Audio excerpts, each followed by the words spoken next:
There's a statement I often encounter which runs along the lines of this: a belief in science requires the same amount of faith as a belief in God. This statement is incorrect. While faith is certainly required to believe in God, science is geared towards removing reliance on faith. Science is the systematic acquisition and application of knowledge about the structure and behaviour of the physical universe, gained via empirical evidence through observation, measurement and experimentation. The definition of science is bound up with gathering observable, measurable evidence. It does not enlist faith.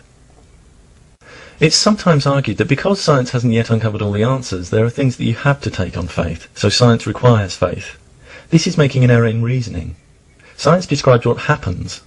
Any predictions it makes based on what's observed to happen are then supported, not supported, or contradicted by further experimentation and/or observation. Science doesn't require you to take anything on faith. In the absence of valid, reliable evidence, the default position is we don't yet know. Some people act astounded when scientists say they don't know all the answers. But why?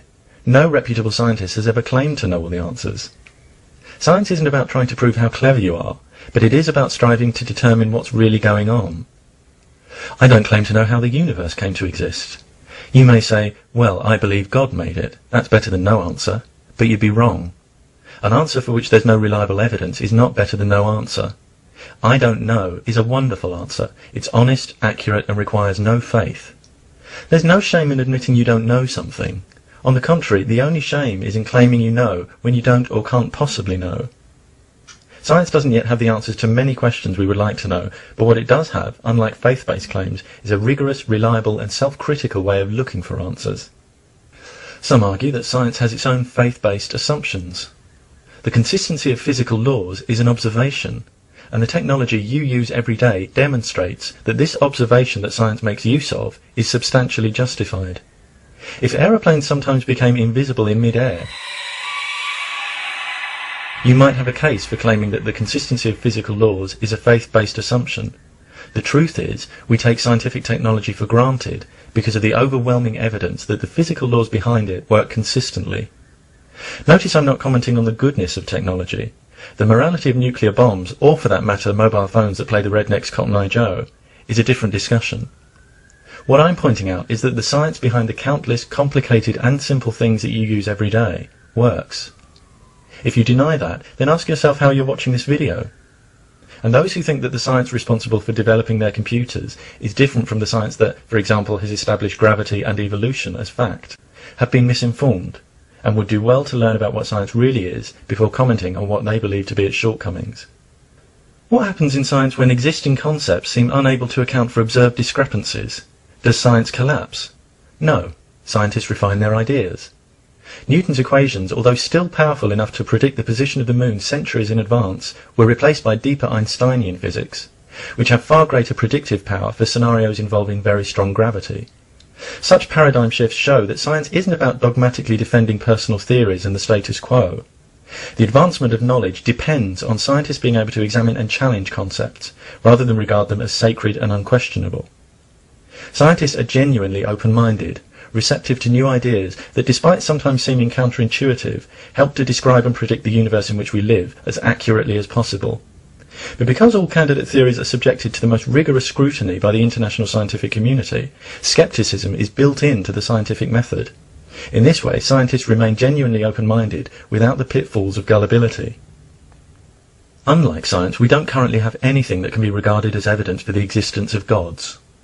Someone's feeling of personal certainty that a given God exists cannot be regarded as evidence that it exists, just as the feeling of certainty among ancient Greeks that a god called Helios drove a sun chariot across the sky cannot be regarded as evidence that this took place. Books such as the Bible cannot be regarded as presenting evidence of prophecies, miracles, or being the word of God, because none of these claims can be validated by independent scientific investigation. By contrast, claims made in books on biology, astronomy, physics and evolution can be and have been examined and validated scientifically. The Bible remains true only for those who have faith in its truth. And faith is fine, it just carries no scientific weight or persuasive value for people who don't share that faith. To many of those who believe in a God and the divine nature of Jesus, their faith has superior status precisely because it's not evidence-based. I would argue that there's nothing intrinsically commendable in believing without evidence, since it leaves you much more open to accepting false claims. If, for example, the Guinness Book of Records accepted every claim submitted without requiring independently verifiable evidence, the book's credibility would plummet.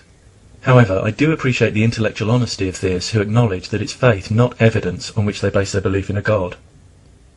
But certain theists, not content with looking after their own beliefs, seek to establish them as part of the only plausible and morally acceptable worldview. And realizing that faith is a rather weak position from which to try to do this, they attempt to downgrade science to something requiring just as much faith as theism. Suddenly, the belief in a God, lacking any independently testable evidence and shared only by some of us, is claimed to have equal status to the undeniable tidal wave of scientific technology and progress used and witnessed daily by us all. These people, who aren't content, as many more reasonable religious people are, to believe what they believe and let others do the same, must realise that before their claim of equal faith can be taken seriously, it must be backed up by evidence. Unfortunately, the claim collapses under even low-level examination, and there's even a passage in the Bible which illustrates why. It's the story of doubting Thomas. After Jesus' crucifixion, it's written that Thomas, one of the 12 disciples, is told by the others that they've seen Jesus. He says he won't believe it unless he can touch the nail wounds in Jesus' hands and the wound in his side. Notice that not even seeing Jesus is enough for him. He's a real skeptic. He needs to touch the wounds. 8 days later, the disciples are together again, and this time Thomas is with them as Jesus appears. It's written that Jesus then lets Thomas touch his wounds, and Thomas exclaims, "My Lord and my God." Then Jesus tells him, "You believe because you have seen me. Blessed are those who believe without seeing me." This story highlights the significance of the difference between accepting Jesus' divinity because of evidence and accepting it with none, indicating that less faith is needed when you have what science requires. Jesus praises those who accept without evidence, but it's interesting that the Bible has Thomas rejecting even his fellow disciples' testimony of Jesus' divine resurrection. Ultimately, in this story, he needs first-hand evidence. Why evidence of the kind purportedly required and granted to doubting Thomas isn't currently available for modern atheists remains unexplained. Even if it wasn't self-evidently untrue that science and theism require equal faith, one certainly can't make that claim and simultaneously claim faith as a badge of virtue that makes theists superior to the sceptical scientist. It's either one or the other. You either claim equal faith or claim faith makes you superior. You can't have both. You can't have your faith cake and eat it. As I've explained, I don't think either claim can be justified. I have no problem with other people having beliefs that aren't based on evidence. Some of my friends and family have beliefs in God, homeopathy, aura reading and astrology, none of which I share, and this doesn't stop us loving each other. But when someone's evidence-free belief boils into the demand that everyone else must accept that belief as the only one that's plausible or morally defensible, big problems arise. Imposing an evidence-free belief, such as a belief in God, upon an individual or group via education, law, government or any other institution is dismissive, unreasonable and uncivilized. Faith-based beliefs have no place in these institutions, and the people who hold such beliefs are, in my view, entitled to pursue them only in their own time and with their own resources. Misrepresenting science doesn't increase the status of their beliefs. It just creates the impression that they're unwilling or unable to engage in fair and honest discussion. If I believed there was a God, that would be enough for me. I wouldn't get tangled up with making insupportable claims to try and prove it logically to non-believers. If believing in a God isn't enough for you, if other people's non-belief leaves you feeling angry, and you don't believe they have the right to live their lives as citizens worthy of equal respect, especially in education and law, I'd encourage you carefully to consider why you feel that way.